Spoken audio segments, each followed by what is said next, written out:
बिस्मिल्लाहिर्रहमानिर्रहीम। अस्सलाम वालेकुम डियर स्टूडेंट्स, मैं हूं मोहम्मद वाजिद, आपका बायो टीचर। आज हम 9th क्लास का जो नेक्स्ट टॉपिक है जिसका नाम है मस्टर्ड प्लांट और उसके साथ फ्रॉग है, जो मल्टी सेलुलर ऑर्गेनाइजेशन की एग्जांपल्स हैं, इसके बारे में हम स्टडी करेंगे। स्टूडेंट देखिए, हमने जो पिछला टॉपिक पढ़ा है सेलुलर ऑर्गेनाइजेशन, उसमें हमने ये पढ़ा था कि प्रोकैरियोटिक और यूकैरियोटिक सेल जब मिलते हैं तो तीन तरह की ऑर्गेनाइजेशन बनाते हैं। पहला था यूनिसेलुलर, हमने यूनिसेलुलर पढ़ा, उसके एग्जांपल की डिटेल भी बताई। उसके बाद कॉलोनियल आ जाती है, कॉलोनियल टाइप ऑफ ऑर्गेनाइजेशन, हमने कॉलोनियल पढ़ा और उसके एग्जांपल्स की भी डिटेल बताई। लेकिन थर्ड टाइप जो मल्टी सेलुलर है, हमने वो तो बताया मल्टी सेलुलर क्या होते हैं, लेकिन उसकी एग्जांपल्स की डिटेल नहीं बताई, जो आज हम इस लेक्चर के अंदर पढ़ेंगे। तो स्टूडेंट देखें, ये मल्टी सेलुलर ऑर्गेनाइजेशन के एग्जांपल्स हैं। हम दो एग्जांपल्स देते हैं, एक मस्टर्ड प्लांट की एग्जांपल देंगे और दूसरे किसके एग्जांपल देंगे, फ्रॉग की एग्जांपल देंगे। तो स्टूडेंट देखें, हम पहले यहाँ पर मस्टर्ड प्लांट को देखते हैं कि मस्टर्ड प्लांट है क्या। तो यहाँ पर हम देख सकते हैं कि मस्टर्ड प्लांट क्या होता है। मस्टर्ड प्लांट, मस्टर्ड प्लांट,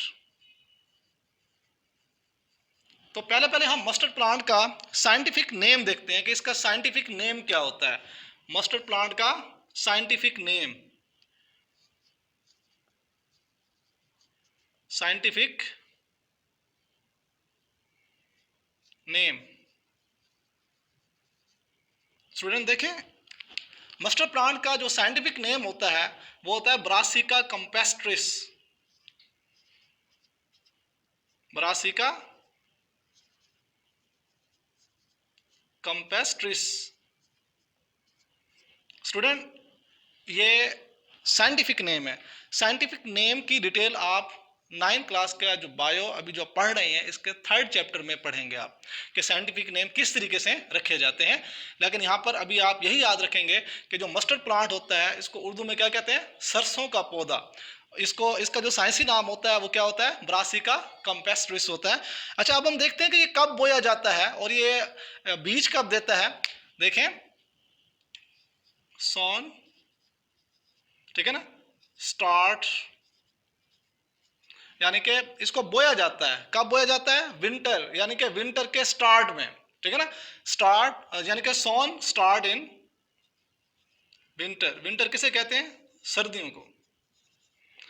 सर्दियों के शुरू में ये बोया जाएगा। कब, सर्दियों के शुरू में। फिर क्या होगा, प्रोड्यूस सीड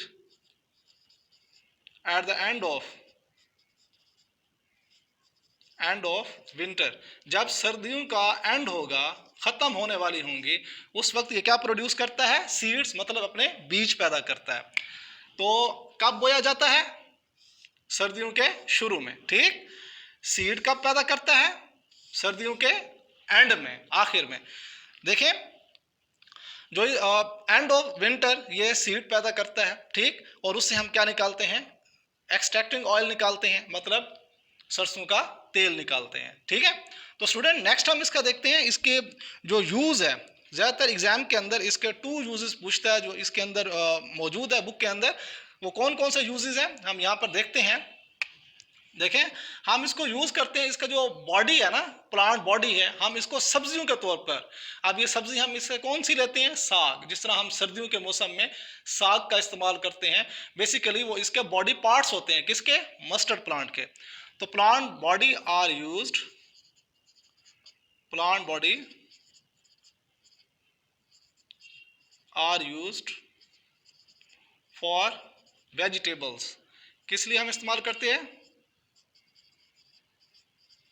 हम इसके जो प्लांट बॉडी है ना, जो मस्टर्ड प्लांट के बॉडी है, बॉडी के पार्ट्स हैं, हम उसको किस किस घर से इस्तेमाल करते हैं, सब्जी के तौर पर हम उसको इस्तेमाल करते हैं, मतलब साग के तौर पर इस्तेमाल करते हैं, ठीक है। और दूसरा, जो इसके सीड्स हैं, जो इसके बीज है, सीड प्रोड्यूस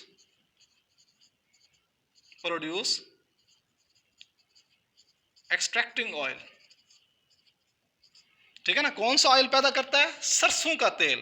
कौन सा ऑयल, ये दो इसके यूजेस हैं कि हम इसके जो बॉडी है, ठीक, इसका जिसम है हम उसको सब्जी के तौर पर इस्तेमाल कर लेते हैं, और जो इसका बीज होता है हम उससे सरसों का तेल निकालते हैं, एक्सट्रैक्टिंग ऑयल निकालते हैं। मतलब ऐसा तेल जो दबाव के तहत निकाला जाए, जिस तरह हम एक्सट्रैक्ट कर लेते हैं, यानी कि उसके बीज में से तेल को अलग, इसका मतलब एक्सट्रैक्ट होता है, इसलिए इसको एक्सट्रैक्टिंग ऑयल भी कहते होते हैं। बाकी जो पार्ट होता है वो चारे वगैरह के तौर पर, जिस तरह ये जानवरों के चारे वगैरह के लिए हम उसको यूज कर लेते होते हैं। तो स्टूडेंट, ये चीजें आपको समझ आ गई होंगी। नेक्स्ट हम देखते हैं कि पार्ट्स कौन कौन से हैं पौधे के। पार्ट्स के लिहाज से हम देखते हैं पार्ट्स ऑफ प्लांट। मतलब सरसों के पौधे के जो हम कह सकते हैं पार्ट्स है, हिस्से हैं, उस हिस्सों के लिहाज से हम देखते हैं कि कौन कौन से इसके हिस्से बनते हैं। तो इसका जो फर्स्ट पार्ट है हम कहते हैं, उसका नाम रखते हैं वेजिटेटिव पार्ट। इसको वेजिटेटिव ऑर्गन्स भी कह सकते हैं। क्या कह सकते हैं? Vegetative part. तो सरसों के पौधे का मतलब मस्टर्ड प्लांट का जो पहला हिस्सा है वो है वेजिटेटिव पार्ट। अच्छा, नेक्स्ट वन कौन सा है? नेक्स्ट वन है रिप्रोडक्टिव पार्ट। कौन सा है? Reproductive part. तो स्टूडेंट, ये चीजें आपको समझ आ गई होंगी। इसको आप यूं लिख सकते हैं, vegetative organs and reproductive organs. ठीक है ना, पार्ट्स के लिहाज से हम यूं भी इसको लिख सकते हैं कि पौधे के बॉडी को दो पार्ट्स में डिवाइड किया गया है, दो पार्ट्स में तकसीम किया गया है। एक होता है वेजिटेटिव ऑर्गन्स या वेजिटेटिव पार्ट हो गया, दूसरा रिप्रोडक्टिव पार्ट हो गया। अब हम देखते हैं कि वेजिटेटिव पार्ट्स कौन कौन से होते हैं। वेजिटेबल से निकला हुआ लफ्ज है, मतलब इसके जो बॉडी पार्ट्स हैं हम उनको सब्जियों के तौर पर इस्तेमाल करते हैं, और ये सेक्सुअल रिप्रोडक्शन में हिस्सा नहीं लेते। कौन सा इसका पार्ट? Vegetative part. ठीक है। अच्छा, तो दूसरा रिप्रोडक्टिव पार्ट, ये रिप्रोडक्टिव पार्ट इसलिए है क्योंकि ये सेक्सुअल रिप्रोडक्शन में हिस्सा लेता है। और सेक्सुअल रिप्रोडक्शन में कौन हिस्सा लेता है, इसके एग्जांपल हम यहां पर देखते हैं। तो पहले वेजिटेटिव पार्ट इसका देखते हैं। वेजिटेटिव पार्ट, तो वेजिटेटिव पार्ट इसके कौन से हैं? वो हिस्से जिसको हम सब्जियों के तौर पर इस्तेमाल करें लेकिन वो सेक्सुअल रिप्रोडक्शन में हिस्सा ना लें। वो कौन से हो सकते हैं? इसके हम देखते हैं, इसके रूट्स हो गई, ठीक, रूट्स के अलावा स्टेम हो गया, स्टेम के अलावा इसके ब्रांचेस हो गई, ठीक है, ब्रांचेस के अलावा इसका लीव्स हो गए, पत्ते हो गए। मतलब ये इसके एग्जाम्पल्स हैं। ये वो हिस्से हैं जो वेजिटेटिव हैं, ये सेक्सुअल रिप्रोडक्शन में हिस्सा नहीं लेते। हम इन हिस्सों को सब्जियों के तौर पर इस्तेमाल करते हैं, जिस तरह साग के तौर पर हम इसको इस्तेमाल करते हैं। अच्छा, नेक्स्ट वन हम देखते हैं रिप्रोडक्टिव पार्ट। रिप्रोडक्टिव पार्ट, देखें स्टूडेंट, रिप्रोडक्टिव पार्ट हम ये कहते हैं कि जो फ्लावर होता है, फ्लावर इसका रिप्रोडक्टिव पार्ट है। क्यों? क्योंकि वो सेक्सुअल रिप्रोडक्शन में हिस्सा लेता है और नस्ल को आगे लेकर जाता है। और जाहिर बात है, बीज कहाँ बनते हैं? फूल के ऊपर। और फूल कहाँ लगते हैं? आपको पता है, पौधे के ऊपर लगते हैं। तो जो फूल है, जो फ्लावर है, इस पौधे के कौन से पार्ट्स है? रिप्रोडक्टिव पार्ट है। क्यों? क्योंकि ये सेक्सुअल रिप्रोडक्शन में हिस्सा लेते हैं, नस्ल को आगे बढ़ाते हैं। तो हम कहते हैं यहाँ पर फ्लावर क्या है? Is the reproductive part, reproductive part of the plant. ठीक, अब ये क्या प्रोड्यूस करता है? Produce seed and fruits, seed and fruits. ठीक है, ये सीड और फ्रूट्स पैदा करता है। ठीक है, अब ये आपको पता है फ्रूट्स के अंदर भी बीज होते हैं, और सीड तो सीड हो गए, जहरी बात है, फ्लावर के अंदर पैदा होते हैं। जब आप इसको बोएंगे तो इससे नई नस्ल, नया पौधा उगेगा। तो स्टूडेंट, ये आपको पढ़ाया गया मस्टर्ड प्लांट, उम्मीद है आपको समझ आ गई होगी। आपको मैंने उसका साइंटिफिक नेम बताया। ठीक, कब बोया जाता है? सर्दियों के शुरू में। कब वहां से बीज निकालता है? ठीक है ना, सर्दियों के आखिर में। और जो इसके बॉडी पार्ट्स है, उसका काम क्या है, हम उसका ये देख सकते हैं कि इसका फंक्शंस क्या होता है। ठीक है ना, काम के लिहाज से यूजेस क्या होते हैं इसके। जो प्लांट का बॉडी होता है, ठीक है ना, उसको हम वेजिटेबल के तौर पर इस्तेमाल करते हैं। और जो इसके सीड्स होते हैं, बीज होते हैं, हम उससे सरसों का तेल निकालते हैं, एक्सट्रैक्टिंग ऑयल लेते होते हैं। अच्छा, जो पौधा है उसकी बॉडी के जो पार्ट्स होते हैं उस लिहाज से अगर हम देखें तो दो पार्ट्स है इसके, एक वेजिटेटिव पार्ट है जिसके example root, stems, branches and leaves हैं, और दूसरा रिप्रोडक्टिव पार्ट है जिसके एग्जांपल फ्लावर है। फ्लावर क्योंकि सेक्सुअल रिप्रोडक्शन में हिस्सा लेता है और ये क्या बनाता होता है, सीड एंड फ्रूट्स बनाता होता है। तो नेक्स्ट है फ्रॉग। तो ये भी मल्टी सेलुलर ऑर्गेनाइजेशन के एक एग्जांपल है फ्रॉग। इसको देखते हैं। फ्रॉग का जो साइंटिफिक नेम हम देखते हैं यहाँ पर, साइंटिफिक नेम क्या देखते हैं, साइंटिफिक नेम। तो फ्रॉग का जो साइंटिफिक नेम होता है वो होता है राना टिग्रेना। क्या होता है, राना टिग्रेना। यह मेंढक का साइंसी नाम है। क्या बोलते होते हैं, राना टिग्रेना।